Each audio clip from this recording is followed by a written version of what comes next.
누가복음입니다. 8장 22절부터 25절까지 말씀입니다.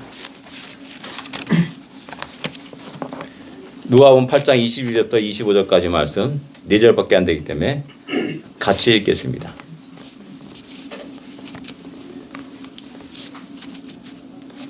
같이 읽겠습니다.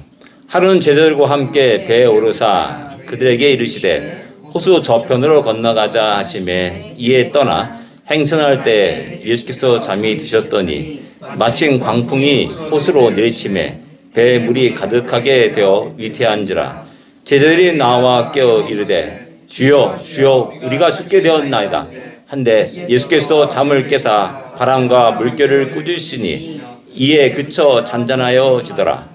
제자들에게 이르시되 너희 믿음이 어디 있느냐 하시니 그들이 두려워하고 놀랍게 여겨 시로 말하되 그가 누구이기에 바람과 물을 명하며 순종하는가 하더라. 아멘. 예, 거친 바다 위에서라는 제목으로 함께 은혜를 나누기를 원합니다. 저기 양하진 선교사라는 책을 제가 종종 이렇게 읽는데 요즘 미국에서 에즈베리 대학에 그 부흥 운동이 일어났고 그 다음에 그것이 동영상으로 많이 전파되고 있습니다. 근데 저기 읽다 보니까 그 에즈베리 대학 출신이 저 우리 양하진 거기에 그 아들이 묻혔어요. 그 선교사는 이제 아들이 죽고 또 아내가 이제 죽으면서 이제 그 다시 미국으로 돌아왔다라는 그 얘기를 쓰고 있더라고요. 근데 그 아들이 이제 죽어서 양하진 묘역에 묻혔다라는 그 내용을 이렇게 읽게 되었습니다. 에즈베리 출신입니다. 그래서 이런 분도 참 우리 대한민국 복받은 나라입니다. 그런 의미에서 참 이게 훌륭한 선교사들이 사명을 가진 선교사들이 우리나라에 찾아왔고 또 복음을 전했고 어떤 사람은 독신의 몸으로 여자의 몸으로 그 간호사 그 직을 하다가 결국 그 지쳐 쓰러지고 그 양하진 묘역에 묻히게 되는 그런 일도 있습니다. 한번 짤막짤막한 글입니다. 그러니까 한번 오셔서 기도하면서 한 달씩 읽으시면 좋겠습니다. 예, 거친 바다 위에서 우리 함께 은혜를 받기를 원합니다. 이 말씀 마가복음에도 있고 마태복음에도 있습니다. 약간 이제 간단하게 이제 여기에는 적혀져 있습니다. 여기서 이제 한번 몇 가지를 한번 생각해 볼 필요가 있다라고 생각됩니다. 제일 먼저는 우리 이제 호수 저편으로 가라고 명령하시는 주님의 명령입니다. 22절에 보면 호수 저편으로 건너가자라고 말하는데 그냥 야 호수 저편으로 건너가자라고 말했겠습니까? 우리 주님이 손가락을 가리키면서 야 저편으로 가자라고 이렇게 했을 것이라는 사실입니다. 그리고 그 명령에 따라서 제자들은 배를 타고 노를 젓거나 뭐 이렇게 돛을 올려가지고 바람에 맞춰서 갔을 겁니다. 이 명령과 이 순종의 모습이 오늘날 우리 시대에는 굉장히 희귀한 일이라는 겁니다. 다 개인주의가 있고 자기 자존심이 있고 개성들이 다 있습니다. 그렇기 때문에 누가 나에게 명령을 하게 되면 야 네가 뭔데 나에게 명령하냐라는 이 말이 아주 본능적으로 탁 튀어나옵니다. 그래서 어떤 위의 권위라든지 선배라든지 상급자라든지 그런 사람의 명령이 잘 통하지 않고 있다는 사실입니다. 그래서 요즘은 이제 부모 노릇하기가 참 힘듭니다. 왜? 요만한 아이들도 이게 생각 있고 말이 있어가지고 짜짜짜짜 말을 하고 항변을 합니다. 선생이 되기 참 어렵습니다. 선배 노릇하고 상관 노릇하기가 참 어렵습니다. 그렇게 어렵듯이 우리 하나님도 그럽니다. 야 나도 하나님 노릇하기 힘들다라고 말씀하실지 모르겠습니다. 오늘날 이 시대가 바로 명령과 순종과 복종이 잘 이루어지지 않는 그런 세계 속에서 우리가 살고 있습니다. 그래서 다시 한번 이 말씀을 한번 돌아볼 수 있기를 원합니다. 호수 저편으로 가라라는 주님의 명령, 그 명령에 제자들은 금방 그곳이 어떤 곳인지를 대부분 다 알았을 것이라는 사실입니다. 왜? 갈릴리 바다에서 잔뼈 굵은 사람, 뭐 베드로, 요한, 야고보, 안드레, 그 교회 사람들이 다 거기 그 출신 아닙니까? 그 다음이니까 주님이 가르친 저곳은 어떤 곳이다라는 것을 잘 알고 있는 겁니다. 자, 한번 우리들의 삶과 한번 비교해 보시기 바랍니다. 우리 딸, 이 부부가 이제 다음 주일날 예배 끝나고 올랜도로 간다 그럽니다. 우리 주님이 딱 올랜도 방향을 딱 그렇게 해서 야, 저기서 가자 하면 우리 모든 사람이 와 하는 소리 올렸을 겁니다. 야, 갑시다 할 겁니다. 기분 좋은 겁니다. 그리고 또 야, 오늘은 저 우드필드 몰로 가자 하면 또 여성분들이 또 열심히 또 가기도 할 거고, 유명한 식당에 가자, 밥 먹으러 가자 하면 또 기분 좋게 우리 다 갈 겁니다. 근데 정반대로 저 시카고 남부를 가리키면서 야, 저기 가자 하면은 여기 따라갈 사람이 누가 있겠습니까? 총알지도 모르는데. 비민촌에 가든지 또 다른 여러 가지 어려운 환경 속에 가자라고 말할 때 따를 사람이 없다라는 사실입니다. 이것을 볼 때 우리는 선택을 합니다. 그 명령에 선택을 합니다. 내가 기분 좋으면은, 나에게 유익이 되면은, 이익이 되면은 기꺼이 따라갑니다. 근데 나에게 손해가 되거나 나의 생명이 위태했거나 어떤 위험한 지경에 이르는 그 장소를 한다면은 꺼리게 된다라는 것이죠. 가급적 안 가려고 하는 것. 그러니까 하나님 명령에, 주님의 명령에 선택권이 나에게 있다라고 착각할 때가 많이 있다라는 겁니다. 그 주님이 가르치는 그 방향은 그 다음에 귀신 들린 사람을 고치는 장면을 볼 때 아무도 이제 거라사 땅이라 이렇게 상상이 갑니다. 그 때문에 아마도 이들은 딱권이 다 알고 있고, 주님 많고 많은 가운데 왜 저기로 갑니까? 왜 이방인 땅으로 갑니까? 우리 여기 유대인 땅에도 사람들이 많은데 라고 이렇게 불평과 불만을 했을 것이라는 사실입니다. 이런 불평과 불만은 결국 우리 주님이 왜 저곳으로 가야 하였는지, 저기서 가야만 하는지를 하나님이 주님의 뜻과 계획과 목적을 모를 때, 이해하지 못할 때, 내 관점으로만 생각할 때 나타나는 현상이라 할 수가 있는 겁니다. 딱 저곳 가자 그러면 맞아, 우리 주님이 생각이 그런 거구나. 야, 그래, 그러면 내가 기꺼이 가겠습니다. 이렇게 되면 좋은데 나는 그런 어떤 지혜가 없습니다. 그러다 보니까 불평이 툭 튀어나옵니다. 왜 그곳으로 갑니까? 왜 그렇게 말씀하십니까? 라고 이렇게 던지게 된다라는 사실입니다. 주님은 당신의 발걸음 한 걸음 한 걸음 속에 분명한 목적과 뜻을 가지고 움직이고 말씀하시고 방향을 정하십니다.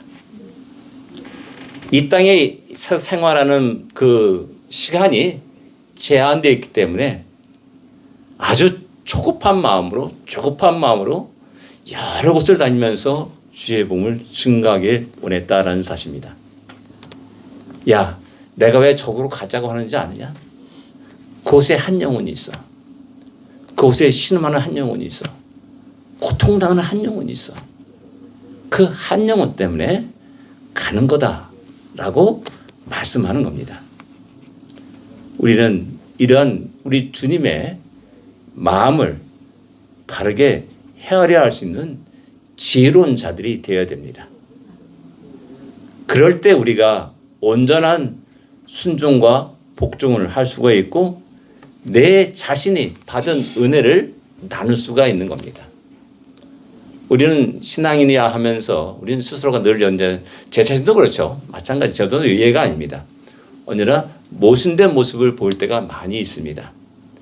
내가 너무나 큰 복을 받았다고 하면서 내가 받은 복을 나누지 못합니다. 내가 풍성한 것을 가졌음에도 불구하고 내가 나눠주는 것에 인색한 모습을 보일 때가 많이 있다는 사실입니다. 그렇기 때문에 우리가 주님의 명령에 따르지 못하고 순종하지 못한다라는 사실입니다. 그런데 다시 한번 주님의 마음을 안단다면 우리가 기꺼이 감사함으로 우리의 남은 생애가 또한 우리의 힘과 능력과 열정과 재능들이 사용되어질 것이라는 사실입니다. 주님은 우리에게 모든 나라와 족속으로 가라라고 명령합니다. 땅까지 가라라고 명령합니다. 험한 산이 있다 할지라도 광야가 있다 할지라도 거친 파도가 일어난다 할지라도 그곳에 가라라고 명령합니다. 왜? 한 영혼이 있기 때문에 그렇습니다. 신음하고 아파하고 고통당하는 한 영혼이 있기 때문에 그렇습니다. 그 사람을 향하여서 주의 복음을 증거하시는 우리가 되어야 됩니다. 이 저편으로 가라가는 주의 말씀, 그 명령, 그 마음을 우리가 바르게 헤아릴 수 있는 우리가 되기를 또한 바랍니다. 두 번째 우리가 생각할 수 있는 것은 거친 바다 위에서 주무시는 우리 주님의 모습을 상상할 수 있어야 됩니다. 잠드셨다는 것은 그만큼 피곤하다는 사실을 말합니다. 우리 주님이 전능하신 하나님이시지만은 이 땅에 오심으로 말미암아 스스로 우리 육신을 입고 있음으로 말미암아 우리 한계 상황 속에서 우리가 똑같이 우리의 삶을 살아가시는 겁니다. 그 때문에 주님이라고 피곤치 않고 잠도 한 잠도 안 주무시고 3년 6개월 동안 1년 12개월 뭐 365일 동안 내내 그 한 게 아니라는 겁니다. 주님도 화장실 가셨을 것 같아요. 가셨죠? 예. 똑같습니다. 우리하고 똑같습니다. 이게 피곤하신 겁니다. 예. 그러나 주님은 우리의 모든 형편과 처지를 몸소 체험하셨기 때문에 우리 연약함을, 우리의 아픔을 능히 도울 수 있는 분이라고 히브리서는 우리에게 이야기해 주고 있습니다. 주님이 주무시다라는 이 말씀 속에서 주님이 나의 피곤함 속에 찾아오신 분이구나. 나의 삶의 현장에 찾아오신 분이구나. 나와 함께 하시는 분이시구나 라는 것을 더 실감할 수가 있게 되는 겁니다. 우리가 멀리 떨어져 있는 분이 아닙니다. 그분이 나의 삶의 현장 속에 같은 배를 타고 주무시는 겁니다. 바로 내 눈앞에서 주무시는 겁니다. 다시 한번 주무신다는 그 사실 앞에서 이 은혜가 있기를 원합니다.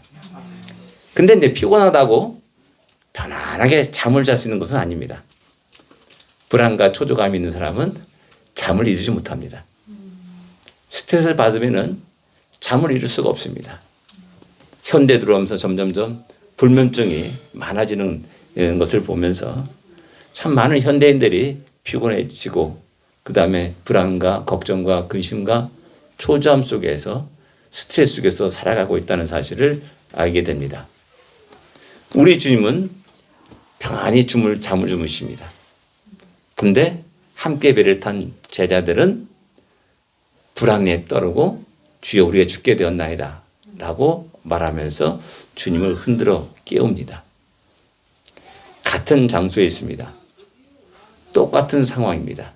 뭐 주님이라고 배 타는데 주님의 그거 있는 곳은 파도가 잔잔하고 제자들 있는 곳에 막 요동치고 그런 건 아니지 않습니까? 다 똑같이 파도가 일었고 흔들렸고 배가 흔들렸고 다 그런 상황입니다. 근데 왜 이런 정반대의 모습을 보여주냐라는 겁니다.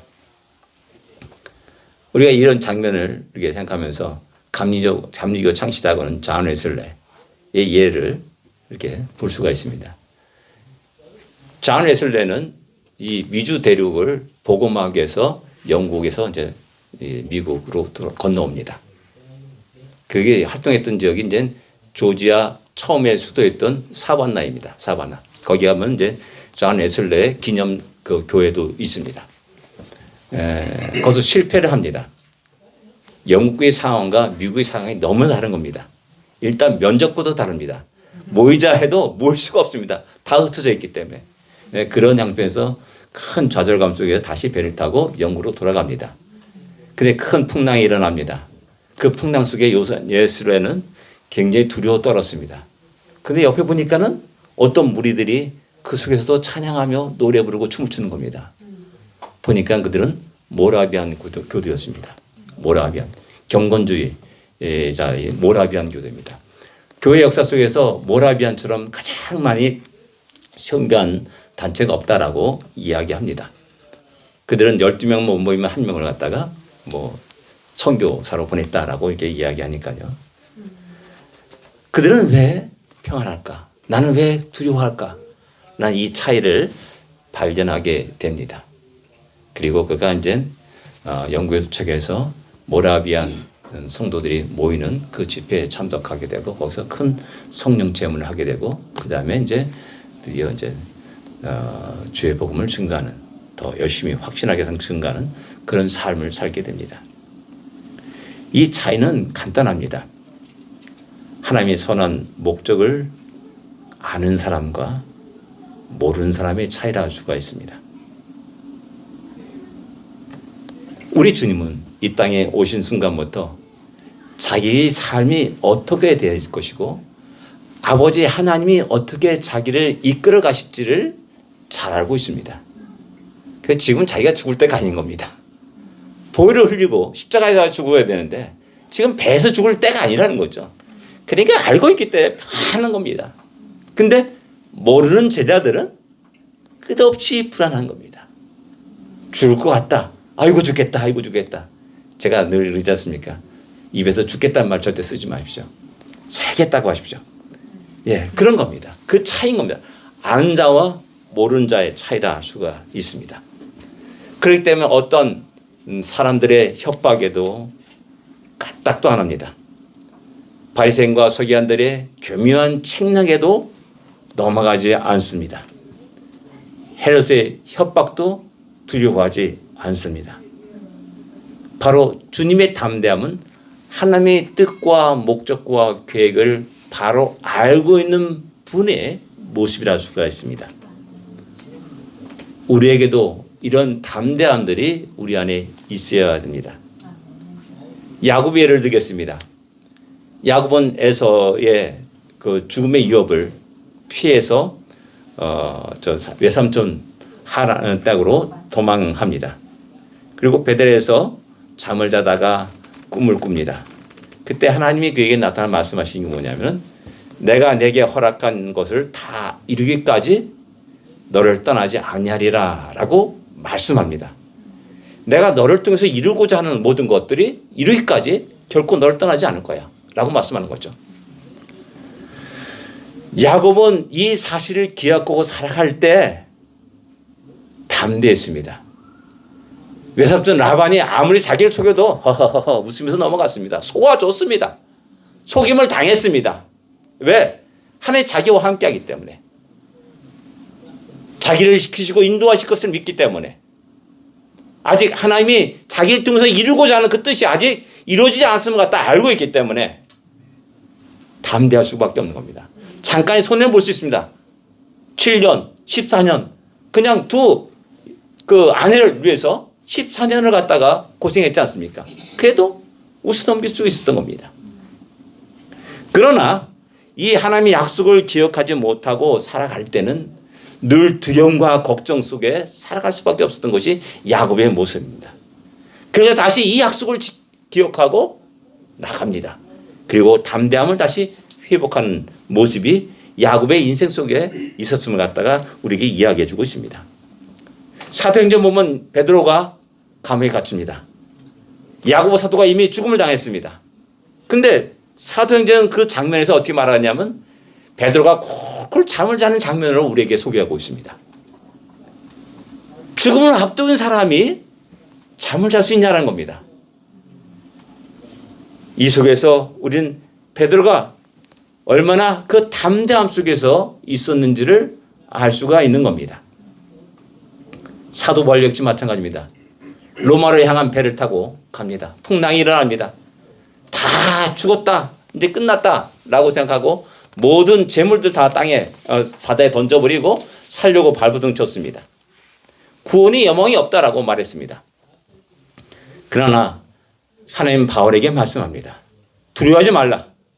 내가 가이사 앞에 서야 하겠고 또 하나님이 너와 함께 항상 항해하는 자들을 다 내게 주리라 라고 말씀하십니다. 자기가 아직 죽을 때가 아니라는 사실을 바울은 알고 있었습니다. 가이사 앞에 가야 하는데 왜 내가 이 바다에 죽느냐, 그런 거겠죠. 그 때문에 모든 사람이 지쳐 쓰러질 때 그가 일어나서 봉사하면서 빵과 먹을 걸 주면서 그들의 힘을 더하였고 이 하나님의 뜻과 계획을 이야기했습니다. 그 모든 사람이 기도합시다 하니 다 기도하는 겁니다. 이런 놀라운 역사가 일어나는 겁니다. 하나님 뜻과 계획을 바로 아는 자, 어떤 상황과 어떤 환경 속에서도 두려워하지 않냐고 흔들리지 않냐고 변함없이 하나님이 자기에게 주어진 그 십자가 짊어고 뚜벅뚜벅 걸어갑니다. 우리의 모든 앞에 간 믿음의 선배들이 이런 믿음을 가지고 세상의 험한 파도를 헤치며 살아간 겁니다. 우리의 믿음의 선배들이 이런 믿음을 가지고 세상의 모든 도전들을 물리치면서 어떤 협박에도 굴하지 않냐고 자기 생명까지 들여가면서 살아간 겁니다. 다시 한번 우리 각자에게 주어진 하나님의 뜻과 계획이 있음을 기억할 수 있는 우리가 되기를 원합니다. 우리에게 주어진 자기 십자가가 있다는 사실을 기억할 수 있기를 원합니다. 그 기억을 가지고 우리에게 주어진 이 우리의 하루하루의 삶을 또 피곤한 여러 가지 험난한 이 세상을 힘있게 살 수 있는 우리가 되기를 원합니다. 세 번째 우리가 생각하는 것은 거친 바다 위에서의 제자들의 모습입니다. 풍랑이 일어납니다. 예, 광풍이라 말씀하고 있습니다. 미친 바람인 거죠. 감당할 수 없습니다. 배가 흔들립니다. 침몰위기에 처합니다. 주여 주여 우리가 죽게 되었나이다. 이런 감정으로 이해하지 않았을 겁니다. 주여 죽게 됐네 왜 죽으십니까? 라고 이렇게 외쳤을 겁니다. 공포에 질린 다급한 목소리로 주님을 깨웁니다. 여기서 우리는 제자들의 모습, 제자들이 어떤 사람입니까? 갈릴리 바다의 전문가들입니다. 경험이 많았습니다. 그리고 배를 잘 다룰 줄 압니다. 근데 자기들이 갖고 있는 경험과 지식들 아무 소용이 없는 겁니다. 거대한 파도 앞에 내가 갖고 있는 건 너무나 보잘것없는 겁니다. 근데 우리는 내가 갖고 있는 것을 가지고 그 난간을 헤쳐보려고 발버둥 치는 인생이 너무 많은 겁니다. 아마 제자들도 그랬을 겁니다. 바람이 불어요? 막 풍랑이 일어요? 자꾸 이상한 방향으로 막 휘슬러 가고 막 뒤집힐 것 같아요? 그냥 가진 지식을 가지고 경험을 가지고 배를 바르게 하려고 또 배를 육지에 달려고 발버둥 쳤을 것이라는 사실입니다. 근데 아무 소용이 없었습니다. 주여 나 항복합니다. 내 힘으로 안 됩니다. 내 능력으로 할 수 없습니다. 내 가진 경험도 아무 소용이 없습니다. 드디어 항복한 말씀이 주여 주여 우리가 죽게 되었나이다는 이 말입니다. 감사한 건 그래도 그들이 주님께 부르셨다는 사실입니다. 이 주님께 부르신 것이 뭐니까 살려달라는 말입니다. 긴 말할 게 없습니다. 주님, 전능하신 하나님, 우리를 사랑하시는 하나님, 이런 거 필요 없습니다. 주여, 나 죽게 됐습니다. 살려주세요. 이거밖에 없습니다. 한마디 외칠 뿐입니다. 우리는 우리 삶 속에 자존심 때문에 이 말을 못합니다. 하나님 살려주세요. 이 말을 못합니다. 하나님 앞에서 우리의 포장을 하고 살아갑니다. 자꾸만 우리의 멋있는 모습, 잘난 모습, 또 우리의 지식들을 포장하며 살아갈 때가 많이 있습니다. 아니에요. 험난한 파도 앞에서는 아무 소용이 없어요. 나의 무능력함을 다 적나라하게 드러날 뿐입니다. 내가 아무리 박사학위 10개, 20개 가졌다 해도 아무 소용이 없다는 사실을 그대로 드러낼 뿐이라는 사실입니다. 이런 내 자신의 무능력함과 무지함들을 깨닫는 순간이 와야 됩니다. 그럴 때 비로소 겸손할 수가 있는 겁니다. 그래서 진정으로 하나님을 의지하며 살아갈 수 있는 겁니다. 그래서 진정으로 내가 하는 모든 삶 속에서 오직 하나님이 영광 받으시기를 원하시고 모든 말과 행동이 그렇게 나타나는 겁니다.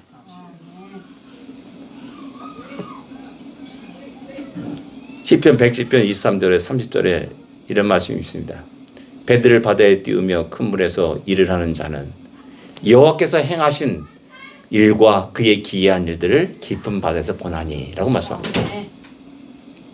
자, 뭐 큰 포부를 가지고 배를 저어서 무역을 합니다. 이것만 성공하게 되면 하루아침에 떼돈 벌고 큰 부자가 될 수 있습니다. 그런 희망과 꿈을 가지고 나가죠. 근데 여호와 하나님이 명령하십니다. 광풍이 일어나게 하십니다. 큰 물결을 일어나게 하십니다. 그들이 하늘로 솟구쳤다가 깊은 곳으로 내려가나니 그 위험 때문에 그들이 영혼이 녹는구나라고 녹는도다라고 이렇게 표현합니다. 절망의 상태가 빠지는 겁니다. 자기 힘과 능력이 자기 계획이 다 아무것도 소용이 없다는 사실을 깨닫게 됩니다. 그때 그들이 그 고통 속에서 여호와께 부르짖으매라고 이렇게 시편 110편에 이렇게 이야기합니다. 고통 속에서 하나님이 그들을 인도하여 내시고 광풍을 잠잠케 하시고 때가 됐을 때 그들이 소원의 항구로 인도하신도다라고 말씀합니다. 이런 은혜가 우리 삶 속에 넘치기를 원합니다. 주여, 나는 아무것도 할 수 없습니다. 주님의 지혜와 인도하심의 능력과 권능이 함께하기를 원합니다. 내가 주님의 인도하심과 지혜를 따라서 나의 비즈니스와 나의 학교 생활과 나의 모든 가정과 나의 모든 일터가 그렇게 가기를 원합니다. 라는 기도를 하는 우리가 되기를 원합니다. 그럴 때 우리 삶 속에 놀라운 하나님의 역사심을 경험하게 되고 하나님이 행하신 크고 놀라운 일들을 할렐루야 기뻐하면서 함께 영광을 돌리게 됩니다. 내가 가진 것으로 내 인생을 살려고 발버둥치지 마시고 겸손히 하나님을 더 의지하는 자가 되기를 소원하고 기도합니다. 네 번째, 제자들을 꾸짖으시는 우리 주님의 모습을 보여줍니다. 너희 믿음이 어디 있느냐라고 꾸짖으십니다. 칭찬이 아니라 야, 너 기도할 줄 아니까 너 대단하다. 뭐 이렇게 칭찬하신 거 아니라 도리어 내 믿음이 어디 있느냐라고 책망을 합니다. 그들의 믿음을 책망한 겁니다. 파도 속에 흔들리는 그들의 믿음을 책망합니다. 파도 속에 아이고 죽겠다, 아이고 죽겠다, 아이고 죽겠다라고 두려움에 떠는 그들의 믿음을 책망하는 겁니다. 우리는 어려움을 당할 때, 힘든 일을 당할 때마다 여러 가지 핑계거리를 댑니다. 상황이 그러니까 어쩔 수 없고, 또 제자들은 뭐 배가 작아서 파도에 휩쓸리지 어쩔 수 없다. 그 여전히 두려움과 공포 속에서 살아갑니다. 자꾸 세상 타인의 어떤 모습에 어떤 그 핑계를 대는 사람들은 여전히 동일한 변함없는 동일한 삶을 살고 있고 두려움과 공포 속에 살게 되고 흔들릴 때마다 아이고 죽겠네, 아이고 죽겠네 라면서 갈팡질팡하며 안절부절하며 방황하게 됩니다. 너희 믿음이 어디 있냐 이 말씀 속에는 우리의 가장 중요한 근본적인 문제가 믿음이라는 사실을 이야기하고 있는 겁니다. 나의 믿음이 작은 어떤 작은 배 때문에 일어나는 것이 아니고 바람 때문에 일어나는 것이 아니고 결국 나의 이 모습은 결국 나의 믿음이 연약하다는 사실을 드러내는 것인 겁니다. 가장 중요한 문제, 근본적인 문제는 믿음이라는 겁니다. 나의 주님이 내 옆에서 주무시는데 그 사실을 깜빡깜빡 잊어버리고 살아가는 나의 모습에서 문제가 있는 겁니다. 이 믿음은 언제나 나의 삶의 현재의 모습을 결정합니다. 어떤 상황 속에도 어떤 고난 속에도 어떤 재난 속에서도 어떤 사람은 두려워 떨고 있고 어떤 사람은 그런 속에서도 찬양하며 기뻐하는 모습들이 우리 가운데 있다는 사실을 우리는 부인할 수 없습니다. 다 그게 뭐냐? 믿음이라는 겁니다. 믿음.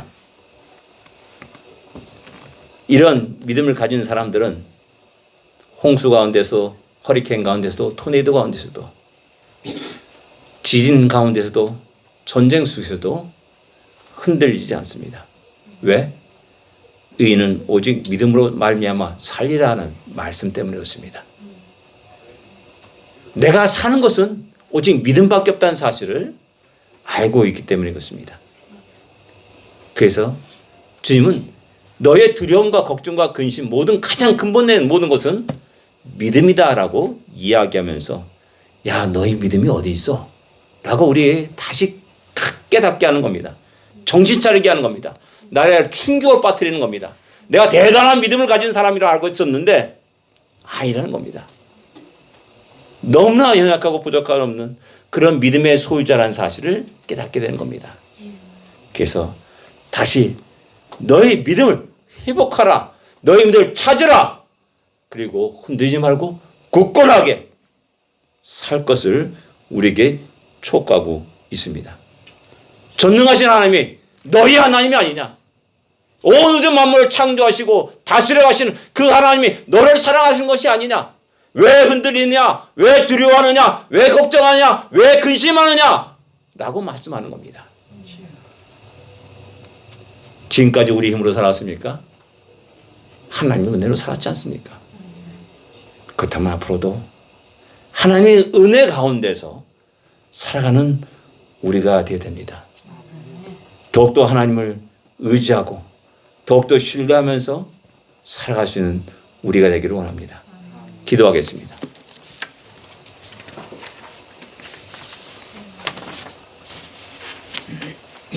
주님의 명령과 가르치는 곳을 향하여서 우리가 발걸음을 옮길 수 있기를 원합니다.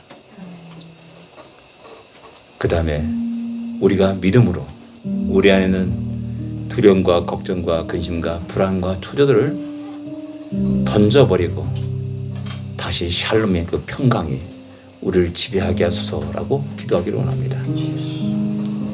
우리 자신의 연약함을 인정하기를 원합니다. 우리의 무능함을, 무지함을 인정하기를 원합니다. 그래서 다시 주여 더욱 주님을 의지하게 하고 겸손히 주님께 나가게 하시고 또한 모든 영광을 함께 돌려드릴 수 있는 우리가 되기를 위해서 기도하기를 원합니다. 기도하겠습니다. 자,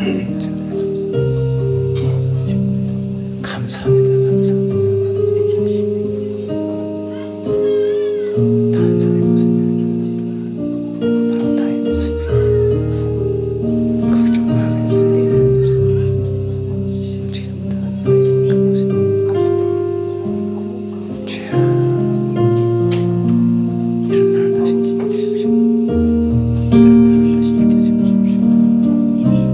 다시 좀 주시고 나가게 하여 주옵소서.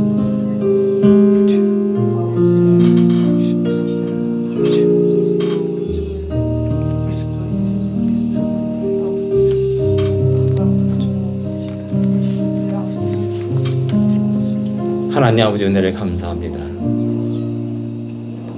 두려움과 걱정과 근심과 불안과 초조 속에서 살아가는 우리 마음속에 다시 믿음을 회복시켜 주시옵시고 평안을 회복시켜 주시옵시며 다시 이 어려운 시대에 주 앞에 나와 기도하는 자들에게 하나님이 행하시는 일, 크고 놀라운 일들을 보게 하여 주시기만을 간절히 바라고 원합니다.